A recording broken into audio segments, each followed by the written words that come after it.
All right, Shalom, Lord in Christ. Let's get this together. Listen, this hotel Wi-Fi is absolutely terrible. But it's fine. We're gonna get through it. All right. So everything should be fine right there. All right, Shalom. Yahweh Ba'ashem Yahushua Brakathum to the brothers, and Shalom Yahweh Shamar Alathan Ba'ashem Yahushua to the sisters. This is the Lashawan Qadash class, a very important class to attend. I mean, absolutely important. All right, the Lashawan Qadash, personally, of course, everybody knows this is one of my favorite classes to teach. All right, not saying I don't like teaching the other classes. I love teaching class in general because it's, in the efforts of building up this nation. But of course, if you guys don't know anything about Officer Yerushalayim, what brought me into the truth was really the language itself. I love the fact that we finally had a language of our own. Instead of speaking, the English language, while everyone else had their own language to themselves, I finally, that was like my first time ever feeling free. You understand? I hope brothers and sisters can understand what I mean by learning this language. You have a sense of actually being free, being being your own race, having your own identity. Those things matter when it comes to being free. All these other races and nations of people on the earth, they have their own identity. All right, they have their own race to themselves. They have their own language to themselves. You understand? That's what makes them free. They have a government that fights for them. You understand? That isn't going to throw them in prison and throw them in jail for no reason at all, or completely just we all know what's going on. Their government is not going to do that to them. They have a government fighting for them. The Koreans have a government fighting for them. The Chinese, the Japanese, right? No, not so much the Japanese, but the Chinese have a government fighting for them, for black people, but the Hispanics, but the Native Indians. So having this identity, right, knowing your language, you're finally going to learn like a sense of freedom. Everybody understand? You're gonna have that sense of freedom. So we're gonna get to it. First thing we're gonna do is we're gonna get to the alphabet. All right.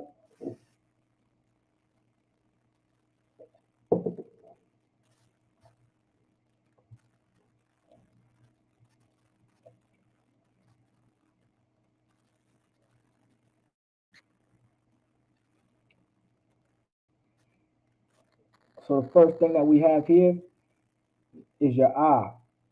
You have your ah in the Syrian, then you have your ah in the ancient.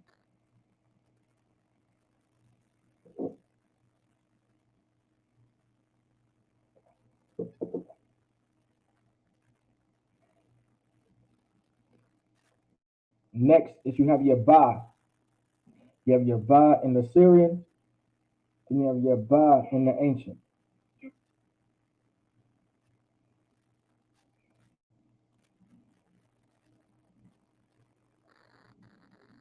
Next you have your ga. You have your ga in the Syrian, then you have your ga in the ancient.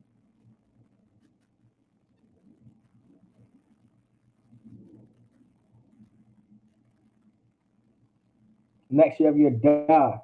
You have your da in the Syrian, then you have your da in the ancient.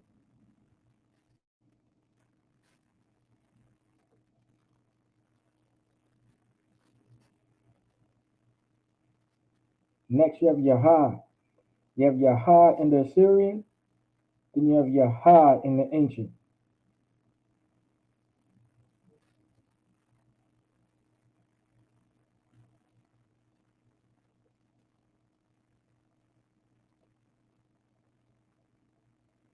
Next, if you have your wa, you have your wa in the Syrian, then you have your wa in the ancient.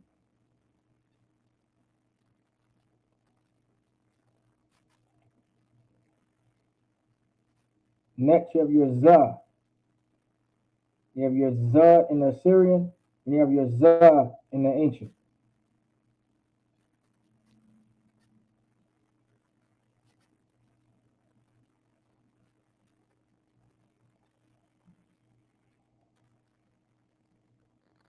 You have your cha. You have your cha in the Assyrian, and you have your cha in the ancient.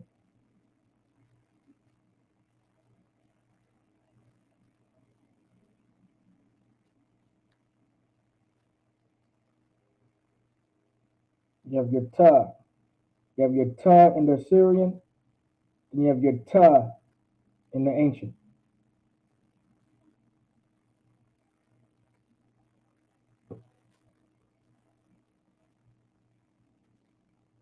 You have your ya. You have your ya in the Assyrian, and you have your ya in the ancient.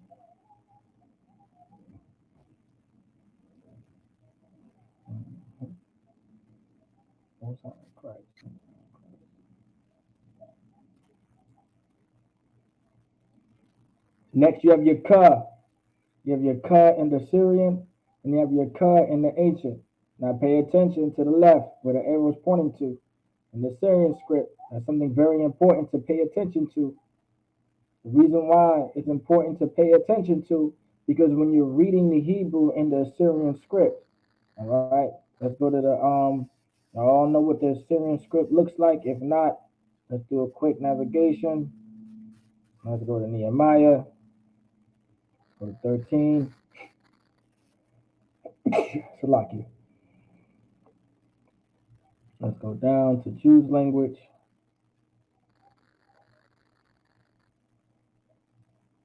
Everybody knows we read that one in the Jews language. All right. Click. Come on now, click it. Okay. This is what the Assyrian script looks like. All right. This is what the Assyrian script is going to look like. And so what you want to do is pay very close attention to uh, to these letters. All right. You want to pay attention. So when I go back to the alphabet, you want to pay attention to these kind of letters right here, because this is how you're going to know a word ends with the letter K. There's a few other letters just like it. All right. You'll see right here. That's a na. All right. Meaning Lashawan, meaning tongue. Or Lashawan. Right? According to the language, of course, Lashawan meaning tongue or language. Right? Lashawan. That's why this is called the Lashawan Qadash. All right? Yahweh Da. Right? That's Judah. The Jews' language, Yahweh Da. All right? It's like a Yahweh Dayah. Yahweh Dayah. Yahweh Da or something else. Like Yahweh Dayah in the Jews' language. All right? Yahweh Dayah. All right? We see that's a na at the end. All right? That's a na. A na looks completely different, like this right here. That's a na.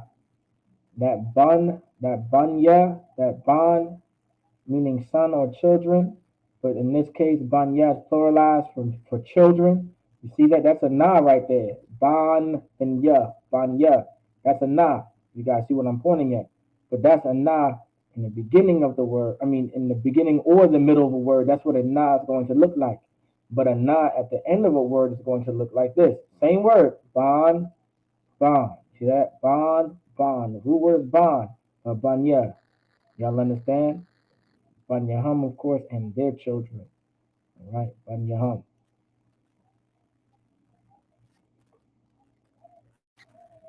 So make sure you guys are paying very close, very close to those details. All right, when it comes to reading the alphabet. Now remember, all right, make sure you guys are studying your Hebrew. All right, for brothers and sisters, make sure you are studying your Hebrew. It is absolutely unexcusable, all right, when it comes to times of the Sabbath service and high holy days and feast days, when we call brothers up to read the Hebrew and we have to read the Hebrew for them because no one is studying and practicing how to speak the Hebrew. You want to practice reading, writing, and speaking the Hebrew. You are not an Israelite if you cannot speak Hebrew.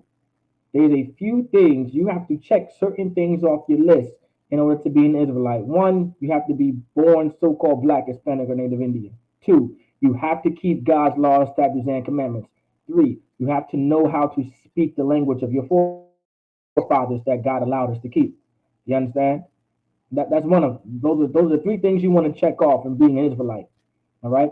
Some things are going to get your black card taken. You know, imagine you talking to imagine a Chinese person not knowing how to speak Chinese in China. I believe the Chinese language is like, it's called Mandarin. All right, I believe it's Mandarin. Don't quote me on that, but I'm almost positive it's Mandarin. So imagine, but I'm gonna just say the Chinese language so everyone knows what I'm talking about. Imagine going into China and you see a bunch of Chinese people, all right, speaking Chinese to each other, but you have two or three people that don't know, but they're Chinese, but they don't know how to speak Chinese, and that's weird, right?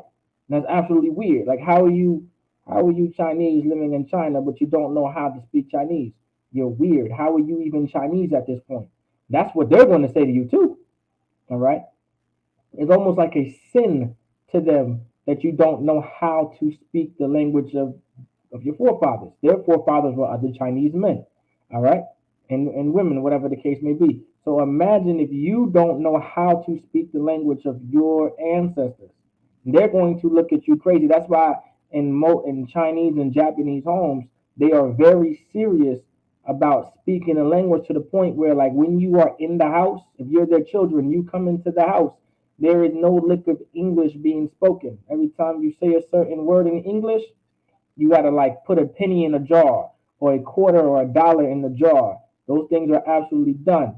All right. I've heard stories like that because that's how serious they are holding on to their identity, because holding on to their identity is worth something.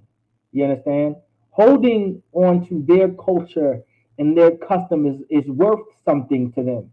So is this not worth it? I want you guys, I want you guys to ask yourselves that after class, during class, whenever you get the chance. Is it worth it? Is this worth it for you? Just be real. Just be real with yourself. Look in the mirror, like, hey, is it worth it? Is it worth it? Me learning my language? Is it worth it? Being an Israelite, whatever. Is it worth it? Because if it's not worth it to you, then you shouldn't be here. All right. But if it's worth it to you, which it should be, you understand? It's worth it to me. It's worth it being an Israelite. It's worth something being God's chosen people. It's worth something speaking the Hebrew, the Lashawan Qadash. It's worth something to me. You understand? It's worth something to a lot of brothers that I know, that I face east with, that I go to war with. You understand? That I shed blood for. That I, you understand? So with that being said, it's worth something to the brothers that I know. So hopefully it's worth something to you, that you can take just 20 minutes, 30 minutes out of your day and read the alphabet, or open up the Bible in Hebrew and try to read a word and try to get some words out. You know, just this 30 minutes. You could take 30 minutes to have sex with some broad, but you can't take 30 minutes to read and up your language. Some of y'all may not even take 30 minutes to have sex with some broad. It's probably 3 minutes and you're done. How about you pick up a Bible and pick up a Hebrew Bible and learn your language and learn your culture? Do that for once. Just do it. You might find yourself somewhere, you might find yourself somewhere in a better place, you know, once you do it. But don't take my advice for it. I study. I read the language. I do, what I'm saying? I take 30 minutes out of my day to make sure I understand my language and I can speak it fluently. I've taken more minutes than 30. I took 2 or 3 hours out of my day, all right, to study this language. I think y'all should do the same. So this one, keep in mind, it's unexcusable. All right. So for y'all brothers out there, y'all officers attending class and y'all troopers in class, it is unexcusable for you to not know how to read the Hebrew. So when we start having the Sabbath service, and Cap or I calls you up to read, you better read. You understand? I'm not asking y'all to be fluent and verbatim. Eventually down the line, I will. I'll give y'all about two of my years, and then I will be expecting something. All right, but for now, I'm gonna need y'all to give it a shot. I'm tired of seeing brothers coming up and just saying they don't know how to read the Hebrew. Try. Open your eyes and open your mouth and try. Sound it out. All right. What everyone should be doing is after class and every single day, study your letter, study your words, study your numbers. I have a class on numbers now. Y'all know how to say numbers now, so there's no excuse for y'all to not know the number 1, 2, and 3 in Hebrew. Akkad, Shanya, Shalash. Y'all should know that. Arabai, Hamash, Shasha, Shabbat, all that. Y'all should know this. All right? Y'all should know these things. At least be studying them. Salaki. So you have your ka.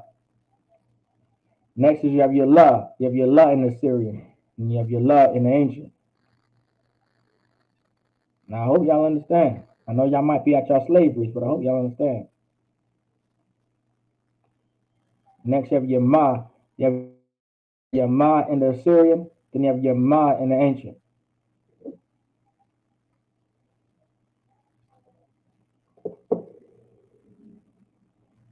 Remember, here's another one. You see that right there, your ma? This is what a ma looks like at the end of a word. Is there a ma somewhere? Right here. You see this? That's a ma. That's the ma in the Assyrian script at the end of a word. Here it goes again. There's a ma. But you see, there's a ma right there, ma the bar. You see that? See? Ma the bar. Ma the bar meaning he spake. Or from spoke. I believe not he spoke. From spake, but spake. All right? So ma the bar, right? Meaning he spake. He spoke. All right? Ma the bar. Ma, you see that ma right there? That's a ma in front, or it would be in the middle of a word. That's what it's going to look like. But a ma at the end of a word, you see right here, it's going to look completely different. This is why you want to study the Assyrian script. This is why you want to be able to start to finish, try to read this sentence. Y'all can go to Nehemiah chapter 13, verse 24, all right? And you can easily, all right, study and practice this sentence right here, all right? Some scriptures, eventually, you keep reading over and over again in the Hebrew, it's going to come natural. It's gonna this is what's going to teach you how to speak fluently. For you to be able to, once you start reading it and sounding it out, these are ways that's going to help you speak Hebrew fluently. All right, when reading the Hebrew and trying to say these words. Now you may not be now don't be discouraged. Even I do this. You may not be able, you may not be saying the word correctly, but you are sounding it out correctly. And that's fine for a time. Even to this day, I don't know every word, right? But if I know for sure in the back of my head, I'm like, that doesn't sound like that's how the word is said. After I'm done reading it, I go back and I research the word and say, okay, this is the root word, so it stops here, and then the rest of these letters are either either pronouns, possessive pronouns, or they're not subject, they're object pronouns, all right, or they're Hebrew prefixes, right? That's what I distinguish, or their conjugations off of a verb. Like this is how eventually the stuff that I'm teaching you in class, all of it is going to come together eventually, and then after that, eventually I should say, it's going to start becoming second nature to do it. So instead of stopping every time you read, like I remember in the beginning, all right, and I somewhat do it now because some scriptures I don't know in the Hebrew, but I do know how to sound it out. So you have Wabanyahum. Before I used to be like this, Wabanyahum, okay. Or I used to be like Wabanayahum. I used to be like, oh, Wabanayahum. But now, because I research, I click, oh, this is separate. Wow. Okay, bond. Root word is bond, meaning son or child. Bond. Then the ya, right, to pluralize yaham. Okay, their children. Bun yaham. Okay, so now it's wa bun yaham. Now I know it's wa bun yaham. At first, you're not going to know that it's wa bun yaham. You're going to think it's wa bana yaham. That's fine. Read it like that to start off. Nothing wrong with reading like that to start off. And then eventually, but that's what the Hebrew class is for. So you eventually stop reading like that. All right, and you're going to know it's one year. It's like not 1 year. Wabanyahum. Then you have Khatazaya. All right, Khatazaya. Now, even that tazah gets me every time. Khatazaya. All right, Khatazaya. All right, meaning half. All right. Also, get this Blue Letter Bible app. It's on your computer. All right. You got Madabar. All right. You might even try to say Madabara. Say it like that if that's what helps you. But eventually you're gonna be like, oh, it's actually Ma the bar. Root word the bar, ma the bar. All right, ma the bar. Then you have Asha the Wadia, right? Asha the Wadia, right? In the speech of Ashdod by Asha the Wadia, all right? Asha the Wad, Asha the Wadia, Asha, Asha. Wait, that Wa should be connected. It's like it. Ashadia, all right? Ashadia, Ashadia, all right? Ashadadia, it's like it. Ashadadia, all right? So you have Ashadadia. You have a Asha, a Da, a Wa, a Da, a Ya, and a Tha. I'll teach you guys eventually how I just broke that down even to myself, all right? Asha is Ashadadia. This is your Ashadawadayata. Now, of course, first first coming out, you might say, oh, this is Ashawadaya, all right, or Ashadawadaya, or Ashadawadaya. You might say it like that, Ashadawadaya. That's fine. Say it like that if that's what's going to help you speak fluently. But go back, and you say, oh, okay, it's Asha Yeah, Asha that wa is connected Dad. That's why you see that DOD even in the English Ashdod, but it's Ashadad Ashadad Ya. All right.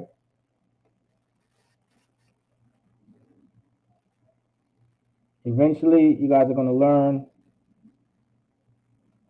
of what it is. Like you can look at the pronunciations and you can look at the transliteration of it. It almost like you'll see why it's pretty much connected. All right, but we'll that comes later on. Learning how to do that. Here we go. This is a better one. You see how it's written here, like this. It's almost you see how it's written out like this. You see how that W is there, but it's right next to the D. Like that's a sign, right, that the wa is there for a connector. All right, it's just connected to the D to make the dod sound.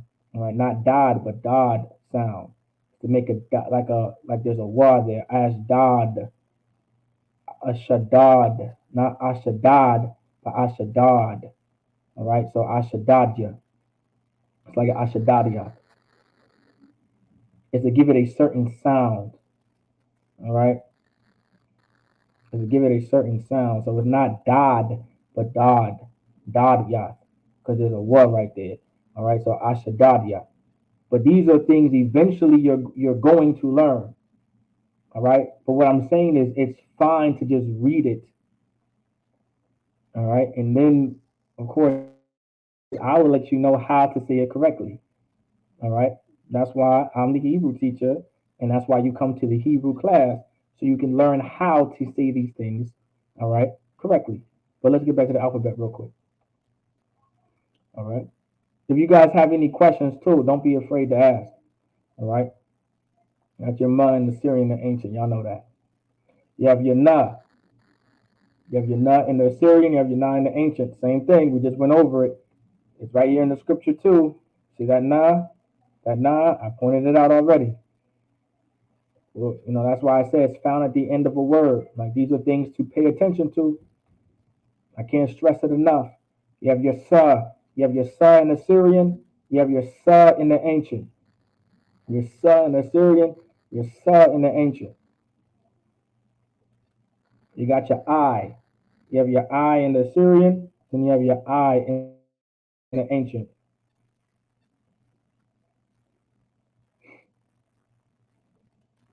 You got your pa. You got your pa in the Syrian. You got your pa in the Syrian. Then you got your pa in the ancient.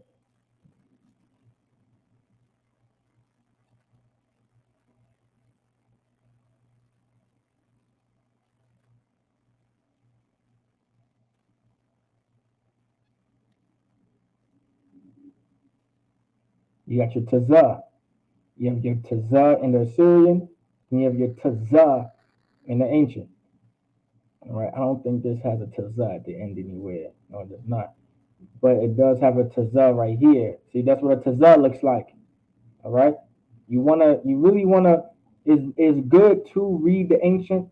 A lot of us back here are so used to reading in the ancient, and we completely put Assyrian on the back burner. And I understand, but try not to do it. I know the ancient. Oh, no, I can't. I know the ancient script is more authentic and is what we love, and I absolutely love it. I want you to love it. I want you to speak it and love it, absolutely.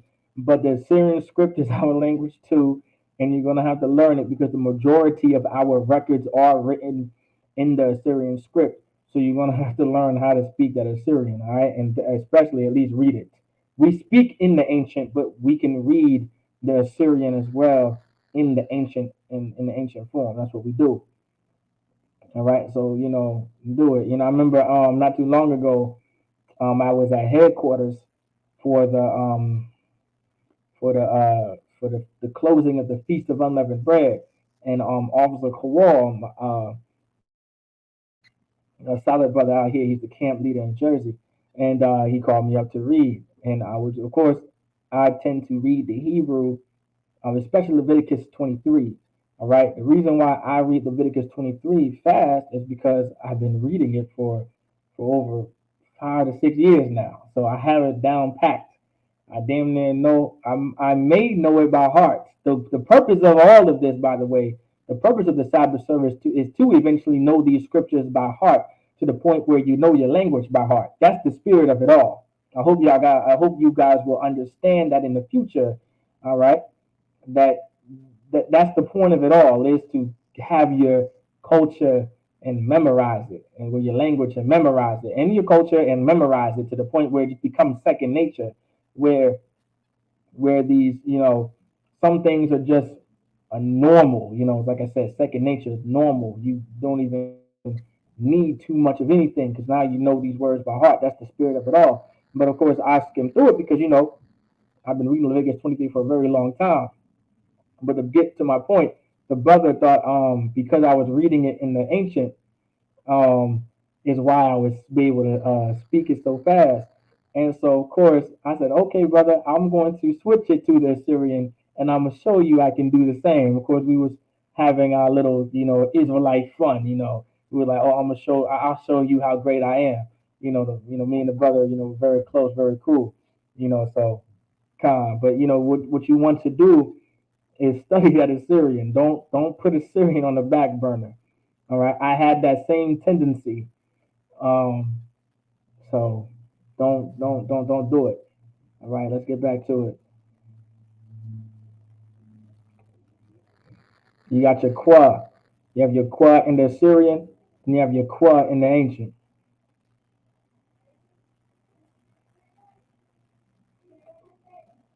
You have your ra. You have your ra in the Assyrian. You have your ra in the ancient.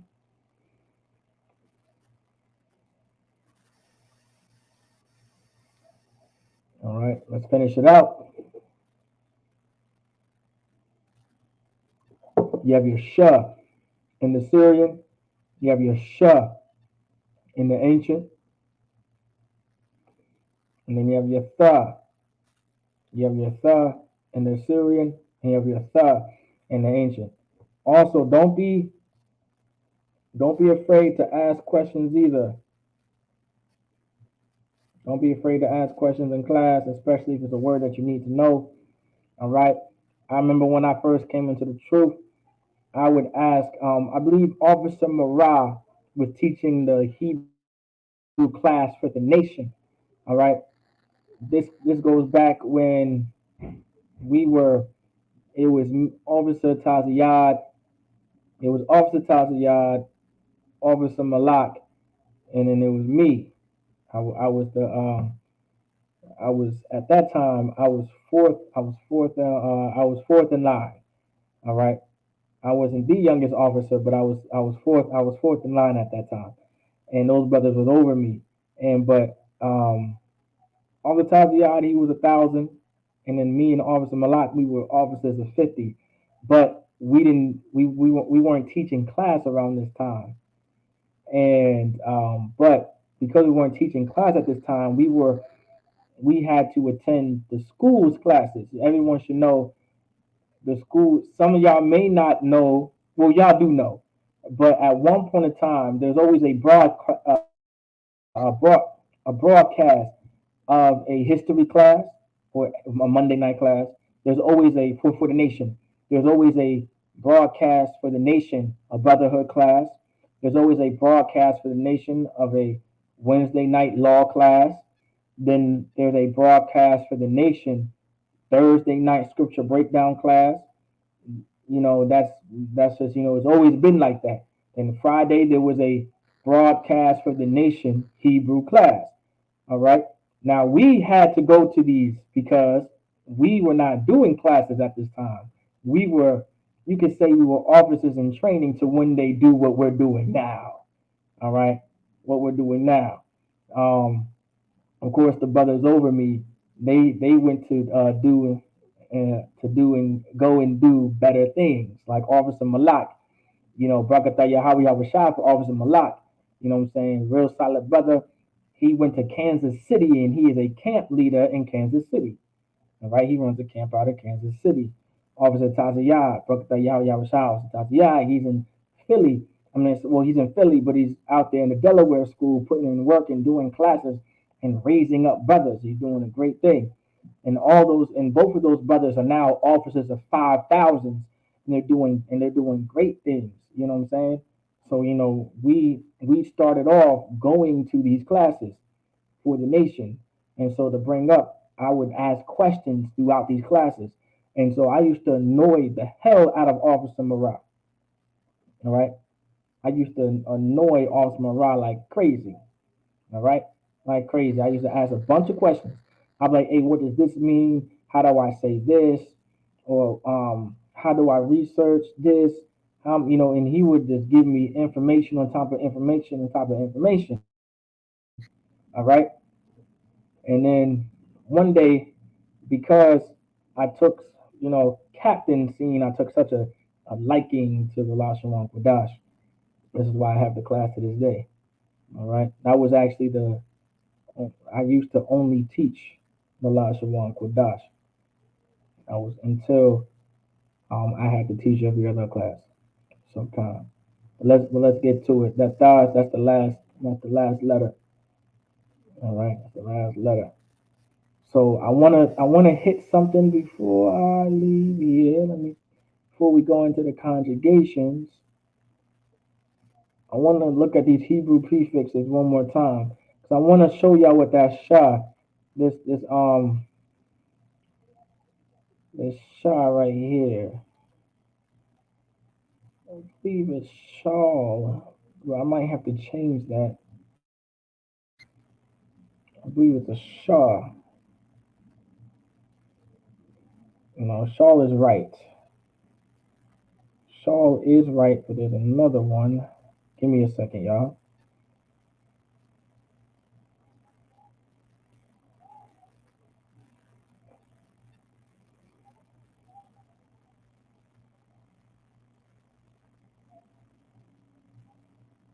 Right, shaw.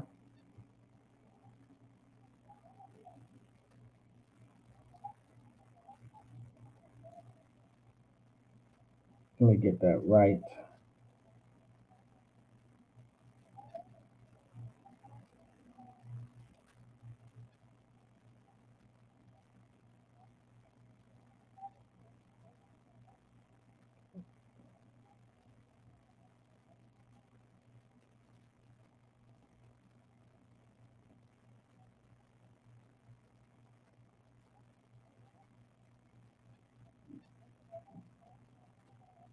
Probably could be both.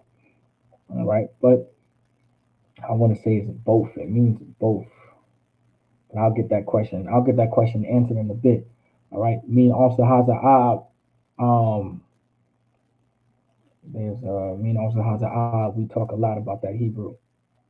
So even I gotta come up with a lot of translations for a lot of stuff. Yeah, Khan. Yeah, if you guys see new phrases and things like that throughout Israel, it's because I'm and me and all the Hazab and another team of brothers that speak the Hebrew. We are coming up to help the nation speak the Hebrew better and putting out different efforts of getting brothers and sisters used to the Hebrew. But you see these Hebrew prefixes, all right? Now everybody knows. Can anybody tell me what is a Hebrew prefix? If you guys are able to type in, can anybody tell me what is a Hebrew prefix? Y'all let me know. What is a Hebrew prefix?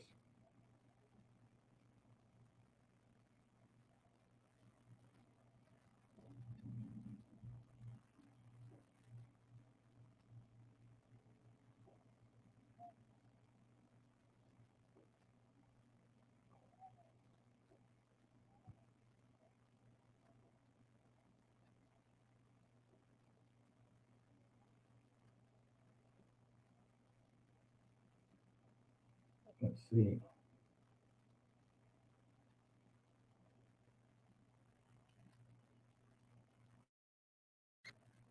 You guys don't know for time's sake too. So a Hebrew prefix is a letter or a letter that comes before a word, but is attached to the word, but it comes before the word and it has a meaning to it. Like for an example, if I go back, I think Nehemiah should have a Hebrew prefix. It does. All right. Well, Bunyahum, that wa, that's a Hebrew prefix. It means something. That madabar, that ma in front of the bar, that's a prefix that means something. All right. You got the that isn't that's a part of the word itself. That wa because does mean something, but we do I have that in there? That I do not have what the means in here. I might have to add. I might have to squeeze in some room to put that there somewhere. All right, because a can mean something. I think there may be a reason why I didn't put it in there though, so I'm not going to add it in there quite yet. There might be a reason why I did that. All right. You got. Let me see. That should be a part of the word too. Right, because that's a part of a conjugation. Right. You got a la. See that la the ra. It's like it. La the bar. That la prefix. All right, that's a part of the word. That yeah is a part of the word, but that could also be prefix. But in this case, that's a part of that saying Judah. All right, it's like I keep saying Judah. All right, Yahweh Dayah. All right, Yahweh Dayah. Yahweh Dayah. All right, comes from I believe this should come from Yahweh Da.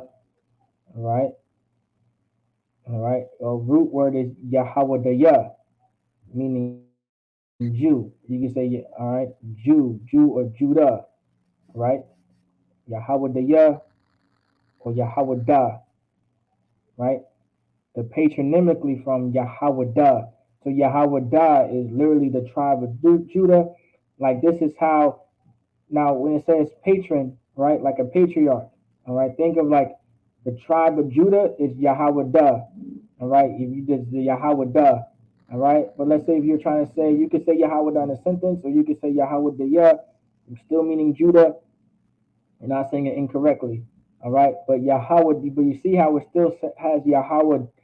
Well, I'm saying it wrong here. Yahweh Da. You see how it says Yahweh Da, Yahweh Da, because that ha is at the end. So Yahweh Da, Yahweh Da. All right, meaning Judah, Yahweh Da. That just means Judah. That just means Judah. That's it. Judah, Yahweh Da means Judah.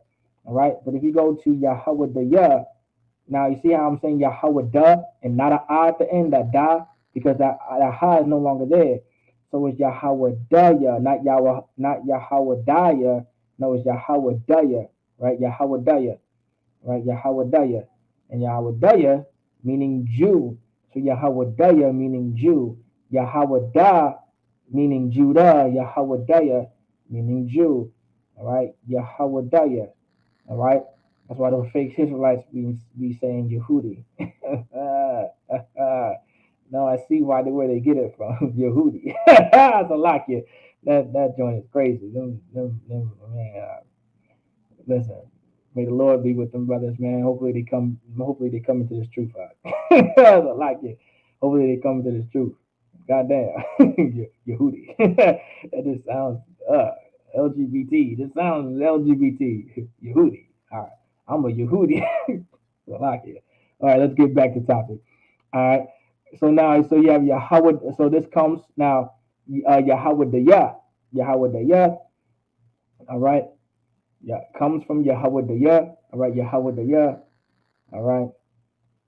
And it means in the Jewish or the Jewish language. All right. You don't have to say Jewish because we know what Jewish is back here. It means something like, but in the Jews language. That's why it says Jews in the Jews language. All right.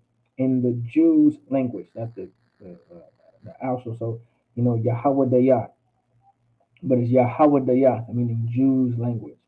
All right. So if you want to say that now, the Jews language is what? Hebrew. Right. It's Hebrew. All right. So let's get back to it. Where were we? All right, Yahweh Dayah. Yahweh Dayah, meaning the Jews language. All right. Give Trooper Yagadar a hand. That's correct. It comes before the word. All right, it comes before the word. That's exactly what a Hebrew prefix is. Something that comes before the word. All right. So now we go back here. All right, those Hebrew prefixes. Did I get my answer yet? Do I gotta hold off on? Let me see.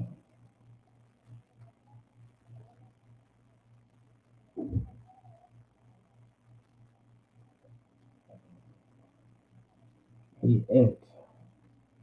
I would call him to get that answer. Okay, I'm gonna still break it down. So it could be Shah, like it could be Shah and Shaw.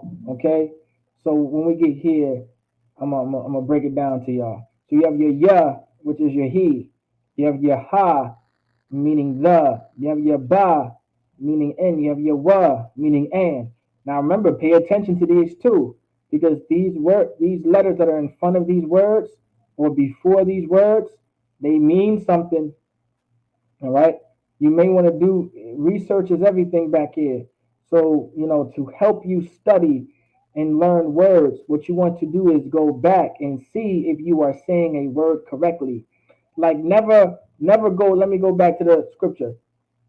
Never, never not do this. All right. You see how this says this word is chataziyah, right? Chataziyah. Make sure you're saying it right. Chataziyah. Go back and see and make sure you're saying chataziyah. But let's say this. Let's say you're saying matabara. That's not that word. This is not matabara. But let's say you pronounce it as matabara. That's fine. Pronounce it as matabara for now. If that's what's going to help you get used to reading the language, at least say matabara. But what you don't do is just keep it matabara. Come to class, ask if this is matabara or matabar. All right. And then, of course, I'm going to let you know it's matabar because remember, at the end of a word, at most times, the I sound is taken away. There are certain cases where the words, it does not get cut off, and you will say matabara. In this case, it is matabar. In some cases, you will say matabara, but it's not that. All right. It's not that. You would have to research the word to see if it is that, and it'll give you certain signs to let you know that it is that. Like for an example, I think this could be an example. Khat is a ya. All right. Well, a ya usually is is that. All right. Let me see. From Khataza. All right. Khatazaya. Right. Meaning half or middle. All right. Like when you look at these, like right here, like these will give you a hint if something gets just cut off at the end or not. All right. These will these will somewhat give you a hint at times, but usually let you know, just to let you guys know, a taza at the end of a word is not going to be taz. It's going to be taza. All right. Now, it's always going to be taza. All right. It's always going to be taza. If there's a taza at the end of a word, let's say that ya wasn't there, and you just see a taza, it's taza. It doesn't get cut off. We cut taza or taza. It's not taz. It will just be taza. If you hear anyone say Taz, it's most likely like a nickname for someone. Just a nickname or a shortening the name or whatever. But it's not, it's not that. All right, that yeah never gets cut off. It's just yeah. All right. So just know if you run into things like that, it's just a yeah. But let me get a better example. One of these words, I don't think I'm going to find it. Name all these words, they get cut off at the end. All right, they get cut off at the end. Lashawan, meaning tongue or language. All right, meaning tongue or men, organ of speech. That's why it means language. All right, all right, Lashawan. All right, you guys will see this. That's how it is. It should come from the root word Lashan. All right, you see how it does come from the root word Lashan. Like I was just saying, so the root word is Lashan. All right, of course, it's pronounced Lashawan. All right.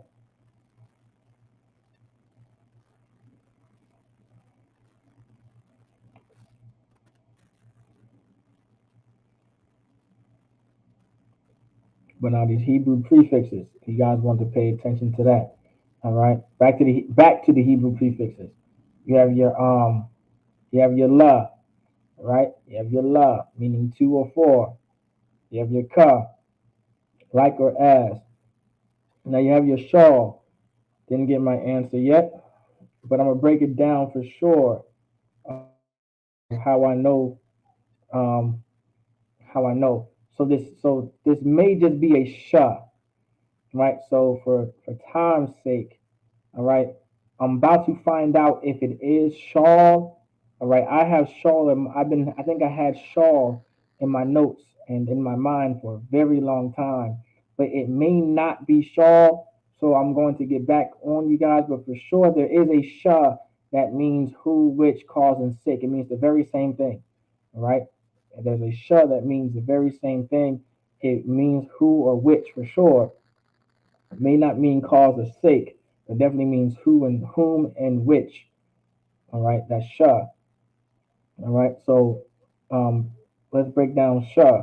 So when you see a sha in the front of a word, um, so when you see a sha in front of the word, let's see if I can find.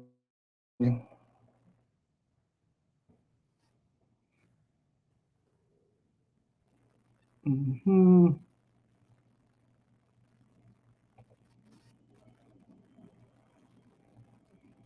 let's go. I should say shemayim. There we go. So you see this word. You see how this word now shemayim is his own word. All right, shemayim meaning the heavens. Shemayim. But let's break it down. All right. All right. Shemayim. Of course, it sounds very similar. You see that? Shemayim. All right. Shemayim. In that case, they came very close to the actual way of saying it. All right. So you have Shemayim. I believe it comes from water, meaning mayam. That's the root word. All right. Should doesn't have it. Should have had it here. should say something about coming from the waters. I don't see it here.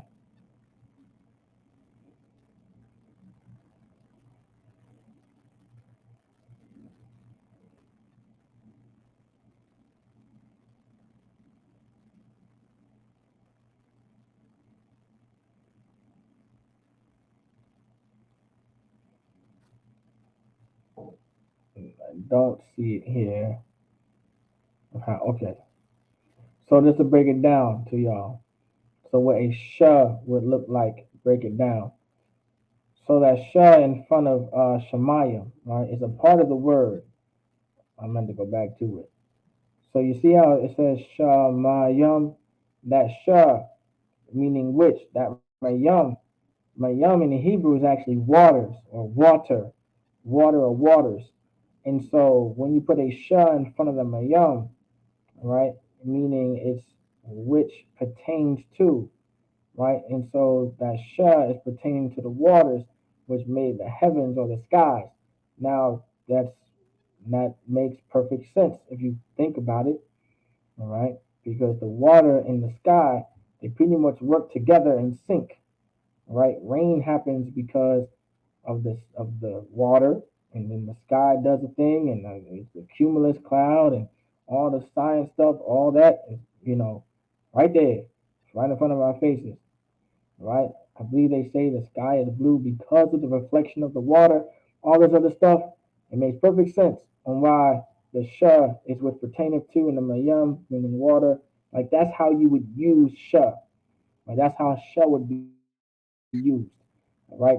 Sometimes Ma is used in that very same way. That was weird. All right. So you have your Shah. Then you have your Ma, meaning from. So when you put a Ma, if you put a ma in front of the word of anything, letting you know it's from something, or this word is, or you're saying I'm from here, like let's say ma Yerushalayim, I'm saying from Jerusalem. If I say ma debar is a conjugation, all right? Ma debar is a conjugation. That ma in front of the bar is does not mean from in that case. All right, that's not a Hebrew prefix in that case. That would be considered a that's just a conjugation. All right, that's just a conjugation. If I want to say um, marakab, rakab in the Hebrew means to ride. Rakab means to ride a horse, ride a bike, whatever. Right, right. Rakab means to ride. But marakab means chariot or car, right? Or vehicle, something that moves, right? Marakab. So when you put a ma in front of that rakab, it's letting you know that this word came from the word to ride. And that's how we came up with the word to say car, chariot, or whatever, meaning a vehicle. Let's put it down as vehicle because there is a word for chariot. I'm not there's a word for chariot. I'm not sure if it's Marakab, but it's could actually be Marakab. My memory bank is full of words. Let's look up chariot. I know my son's name is Chariot. Named him that. My son's name in Hebrew is Chariot, but there's different ways to say chariot.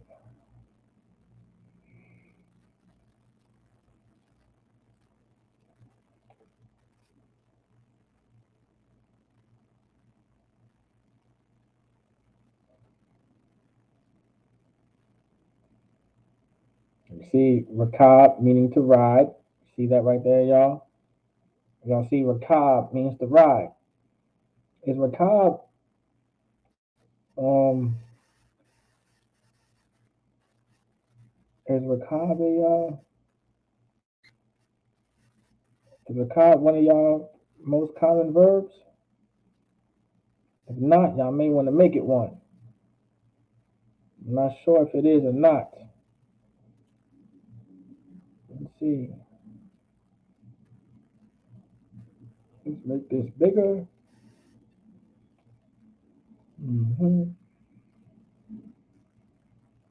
Nope, I don't see a Rakab in here. Okay. So of course I personally just know the word Rakab because I've used it before. Even when creating my own sentences, I just know Rakab. So salaki about that.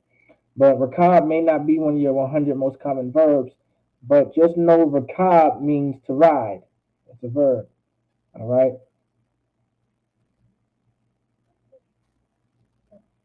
Let's see. There you go, in chariot. All right. Marakaba. All right. Marakaba. All right, let's get it. Chariot. Marakaba. Coming from Marakab, chariot. So Marakaba. So Marakaba means chariot. Marakab, I believe it means not just chariot, but it means something else too as well. Chariot, place to ride, riding seat, seat, a leather saddle. Okay, it means a place to ride, riding seat. Marakab itself. All right, you see Marakab. All right, it means chariot. So Marakab means chariot, meaning something to ride.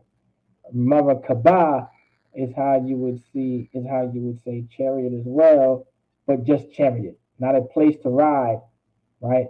Like Marakab would be used in the context of a car, all right?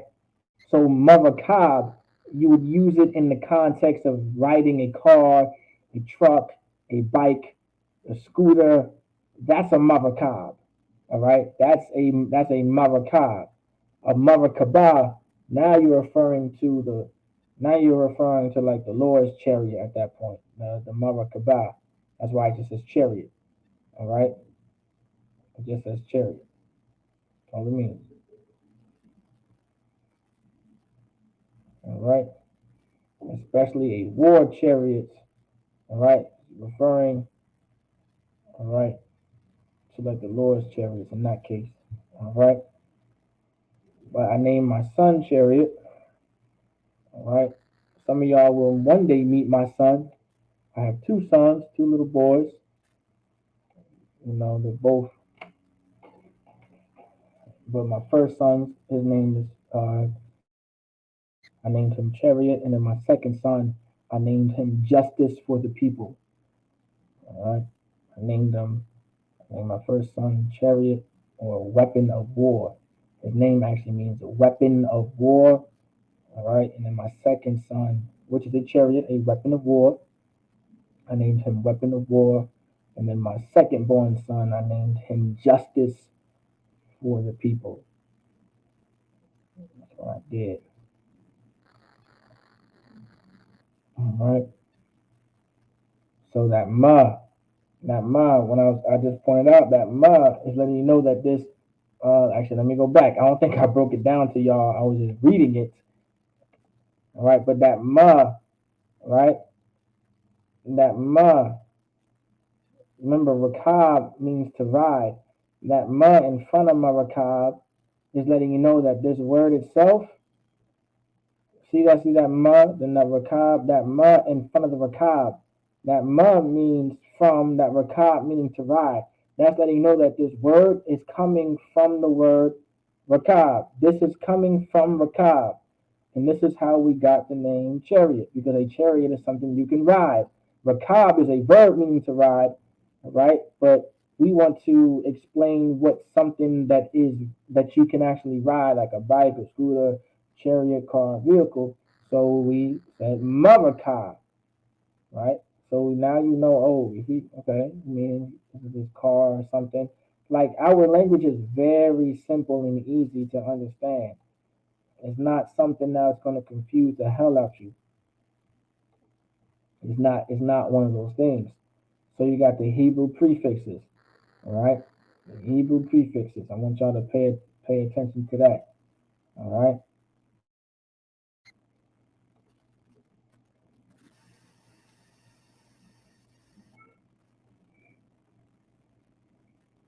Okay, we went over that.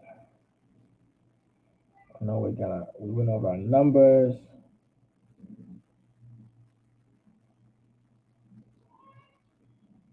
We went over our numbers. What is this?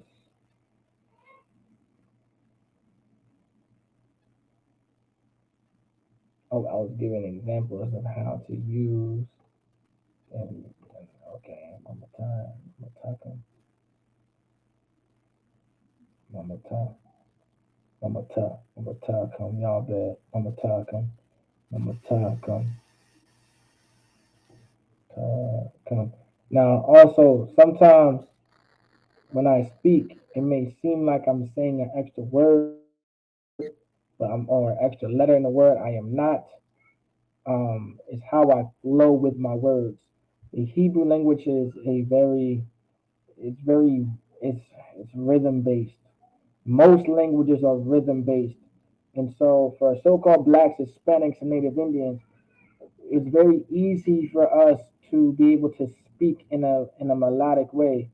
All right, it's very easy for us to speak in a rhythm in order for us to learn and teach and etc. etc. We have a rhythm to the things that we do.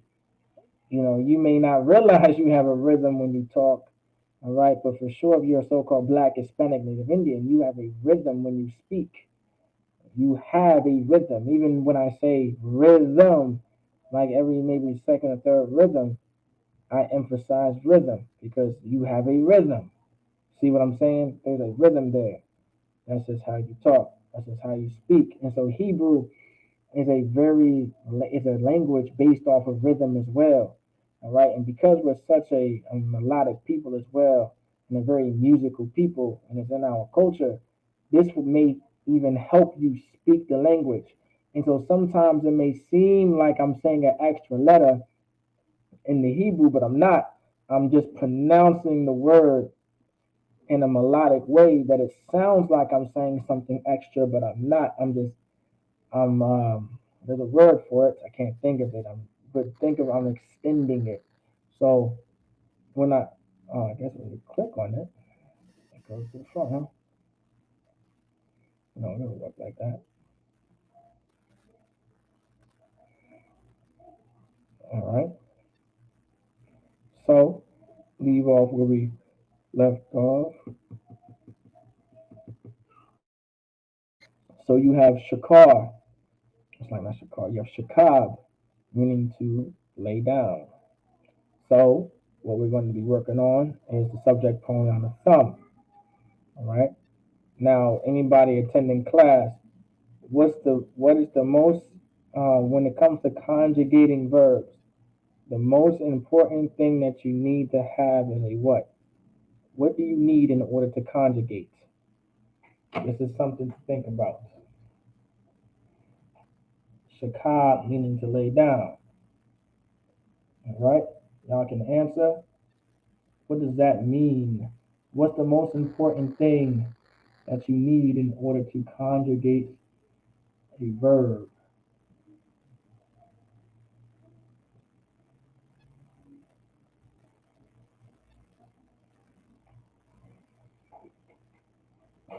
Yeah, shakab,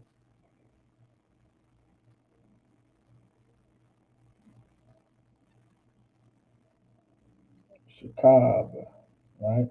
So, for time's sake, of course, the most important thing that you need to know when it comes to conjugating verbs is you have to know the subject pronoun. If you do not know the subject pronoun, you're not going to be able to know how to conjugate that verb. All right. Give Chuba Yagadar a hand. You're going to have to know the subject pronoun. That subject pronoun is very, very important to learn. I mean, very, very important. So it's very necessary to know those things. Necessary, absolutely necessary. So now what we're going to do is we're going to conjugate. We're going to conjugate shakab based off the subject pronoun of thumb. First thing first, we're going to do it All right, in the Salakia. We're going to do it in the Hebrew, of course. Right, based off the subject pronoun, we're going to get it. All right, so you have a thumb. Let's get rid of this. Well,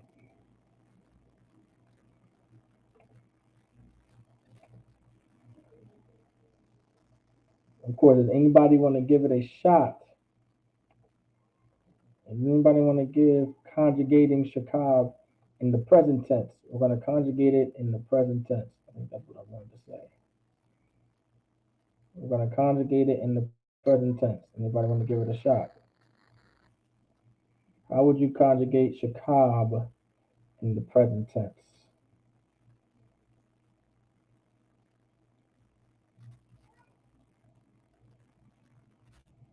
Anybody want to give it a shot?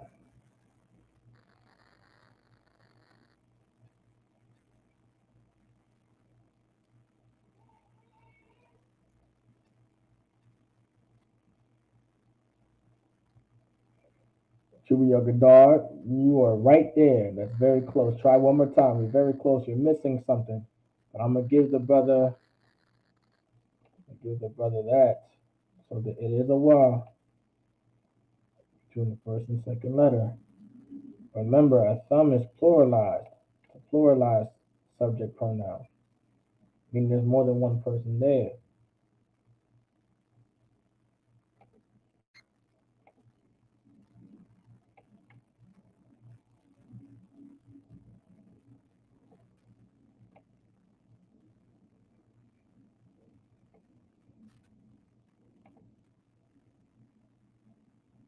Not shawakabya.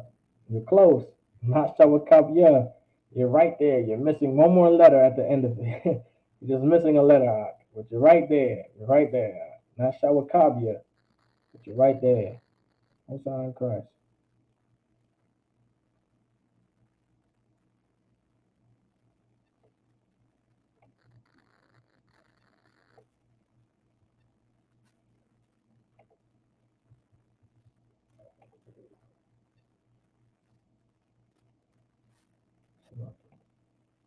And because that's a conjugation, I want to make it red.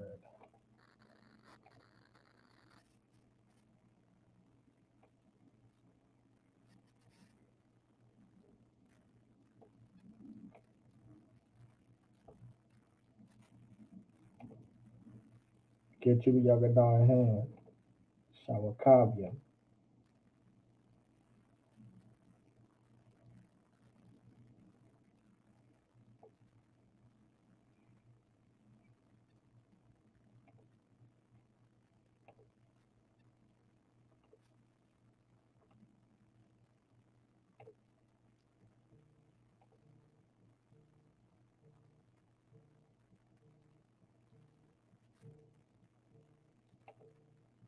1 second.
Salaki. So now you have Shawakabium, all right?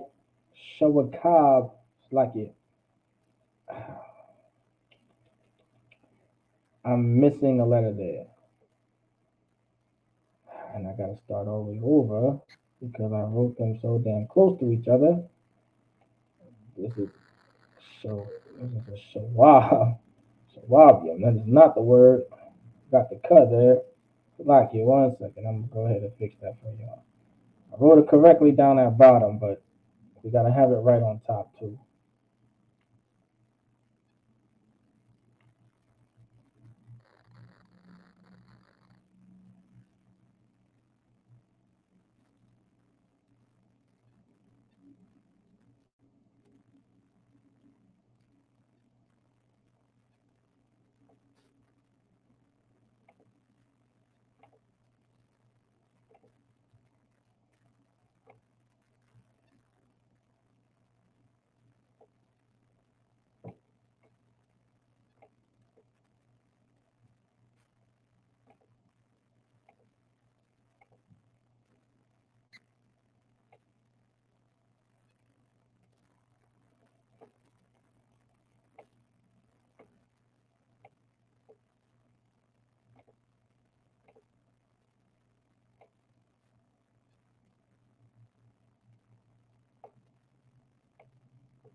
All right, so you have shawakabium.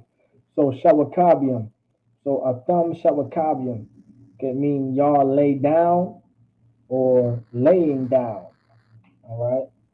So, of course, depending on what you're trying to say and how you're saying it, determines if, when you say shawakabium, all right, you could be saying lay down, or you could be saying or laying down. You could be saying either or. It just depends how you're saying it. You can, if you're asking a question, a thumb shawakabium, y'all laying down, right? You're asking a question, but in the present tense, right? Y'all laying down, right? So you would say a thumb shawakabium, a thumb shawakabium. Like, of course, you would say it in a question form, like a thumb shawakabium, y'all laying down, or y'all lay down. You're giving like an order to your kids or something, or you're giving an order to your pet, lay down. Y'all lay, or to your pets because it's more than one, right? Y'all lay down. A thumb shawakabium, y'all lay down, but it's still in the present tense. You are presently speaking and telling them to presently lay down. Like, this is how conjugating verbs work. This is what you want to think about when you're eventually creating your sentences.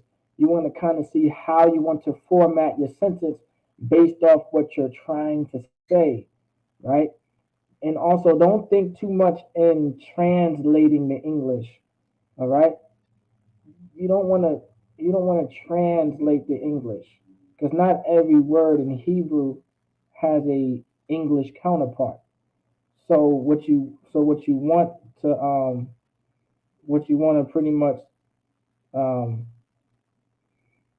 what you want to do is figure out what you're trying to say and say it. You know, like, hey, shawakabium, shawakabium, shawakabium.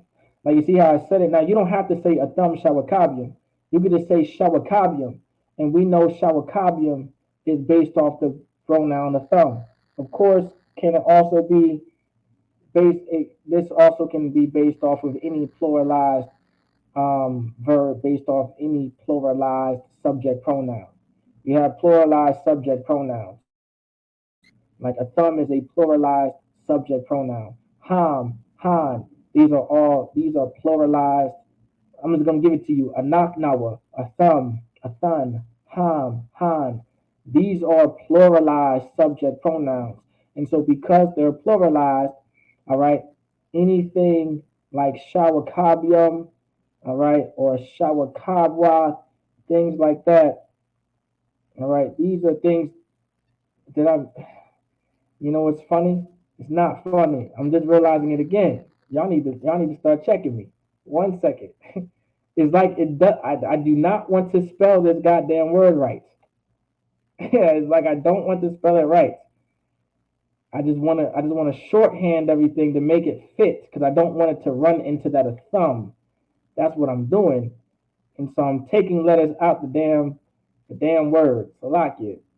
Every time I look at the word, I'm like, well, I'm saying the right word. All right, but I am not spelling the right word. All right, let me add that right there. Shawakab. There we go. And I'm gonna add a connector so y'all know where it connects, just to be nice. And then you get your yum. Oh, I want it to connect. There we go. Shawakabium. All right. So we got Shawakabium. Back at it again, Salaki. So depending on so Shawa Khan you do Salaki you put the bar there Salaki that's on me.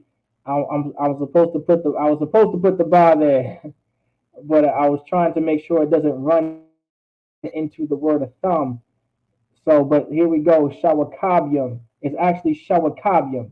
All right. So that bar is there. The connector's there, so you guys know when it stops and and then when it continues. I made sure I put the conjugations there in red so you guys can notice what's actually being conjugated and what it actually looks like. All right. So Shawakabium. All right. Shawakabium. All right, shawakabium. Now back to what I was saying. You don't have to say a thumb shawakabium. You can just say shawakabium. But now shawakabium, once again, it could mean lay down or it could mean laying down. It just depends on how you say it.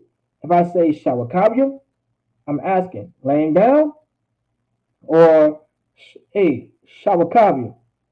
I'm making a demand, right? To lay down. Hey, lay down. But I'm talking to everybody though. Like I'm talking to y'all. So I would let's say I have my children and I want my children to lay down. I would say shawakabium. Like hey, shawakabium, meaning to lay down. Shawakabium. And they're going to know shawakabium means to lay their tails down. All right? That's what that would mean.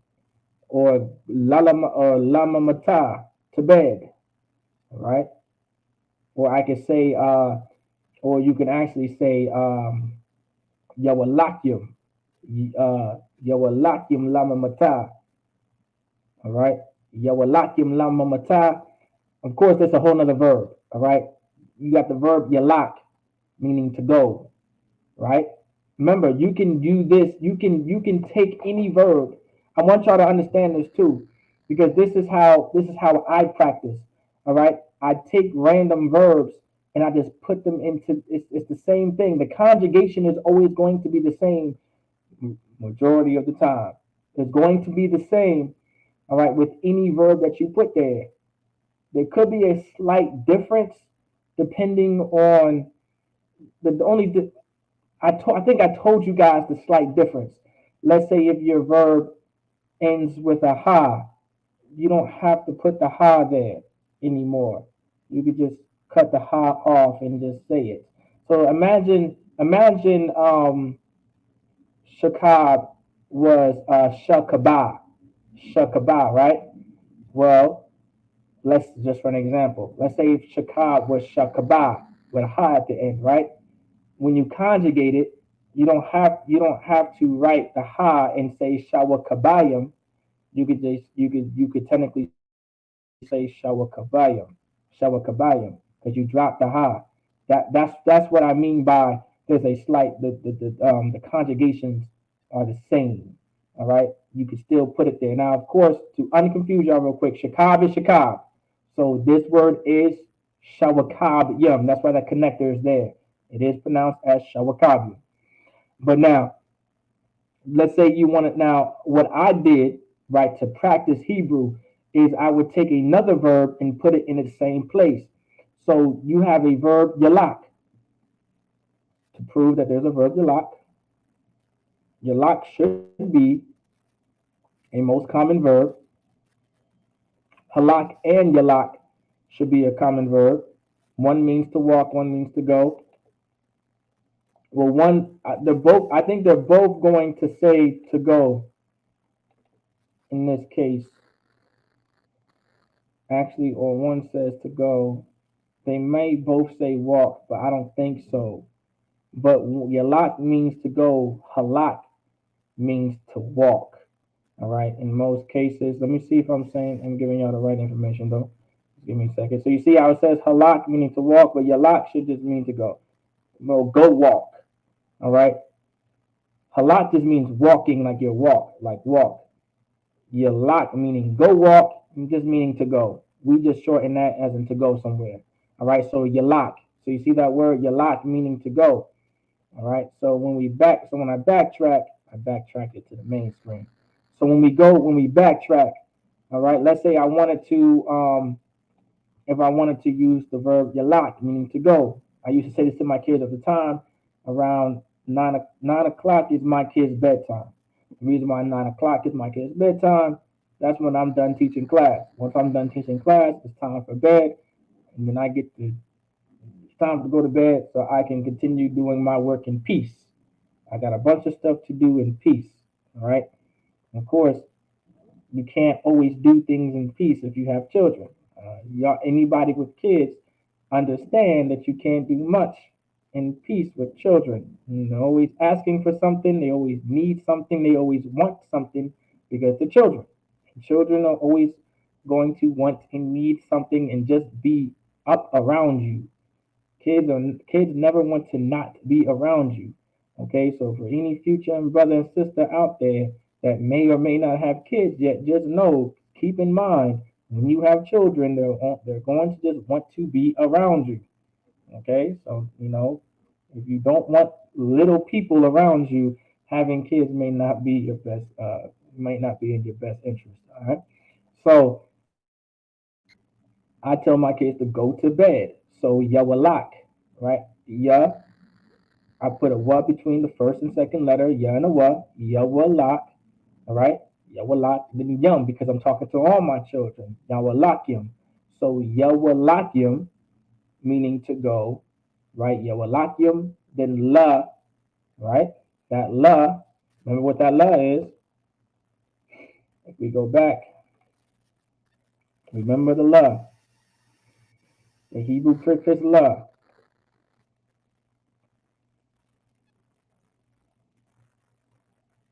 Let's see. See that la? Not love, meaning to or for. Of course, in this context, I'm saying to something. So la meaning to.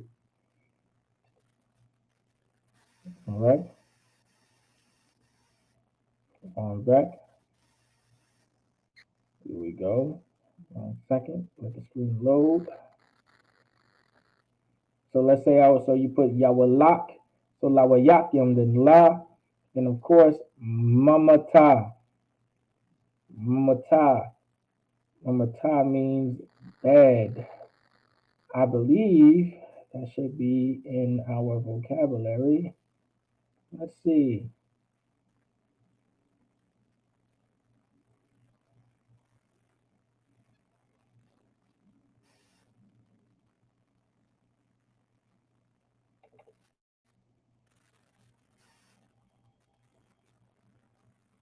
There we go.